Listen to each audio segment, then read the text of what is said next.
Tollywood star hero Janasena అధినేత power star Pawan Kalyan గారు ఆంధ్రప్రదేశ్ రాష్ట్ర రాజకీయాల్లో కీలకంగా వ్యవహరించిన విషయం మనకందరికీ తెలిసిందే. గడిచిన ఎన్నికల్లో పిఠాపురం నియోజకవర్గం నుంచి ఆయన పోటీ చేసిన విషయం తెలిసిందే. ఈసారి ఎలాగైనా గెలిచి అసెంబ్లీలో అడుగుపెట్టడానికి గట్టి ప్రయత్నాలు చేస్తున్నారు. ఇక గత ఎన్నికల్లో పోటీ చేసిన 2 చోట్ల ఓడిపిన పవన్ కళ్యాణ్ ఈసారి పిఠాపురం నుంచి బరిలోకి దిగారు. ఇకపోతే దాదాపు 90,000కు పైగానే కాపు ఓటర్లు నియోజకవర్గంలో ఉండడంతో పవన్ పిఠాపురం నుంచి పోటీ నుంచి చేశారు. పవన్ కళ్యాణ్ కోసం తెలుగు ఇండస్ట్రీ మొత్తం కూడా కదిలి వచ్చి ఆయన కోసం ప్రచారం చేయడం జరిగిన విషయం తెలిసిందే. తెలుగుదేశం పార్టీ శ్రేణులు కూడా సహకరించడంతో పవన్ గెలుపు ఈజీగా అని అంతా భావిస్తున్న విషయం తెలిసిందే. పోలింగ్ సరళిని చూసిన తర్వాత పవన్ కళ్యాణ్కు మెజారిటీ ఎంత అనే దానిపై చర్చ కొనసాగుతోంది.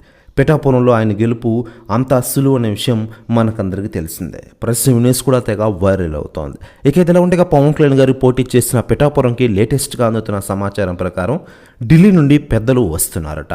పవన్ కళ్యాణ్ గారి గెలుపు విషయం కన్ఫర్మ్ అవగానే ఒక సంచలన ప్రకటన అయితే చేరున్నారట ఢిల్లీ పెద్దలు. ప్రెస్ న్యూస్ కూడా తెగ వైరల్ అవుతోంది ఆంధ్ర రాజకీయాల్లో. మరోవైపు పవన్ కళ్యాణ్ గారు రాజకీయాలతో పాటు సినిమాలు కూడా కమిట్ అయిన విషయం మనకందరికీ తెలిసిందే. ఇప్పటికే 3 సినిమాలు లైన్లో పెట్టారు పవన్ కళ్యాణ్ గారు. ఎన్నికల ఫలితాల అనంతరం ఆ సినిమాల షూటింగ్లో పాల్గొనే అవకాశం ఉంది.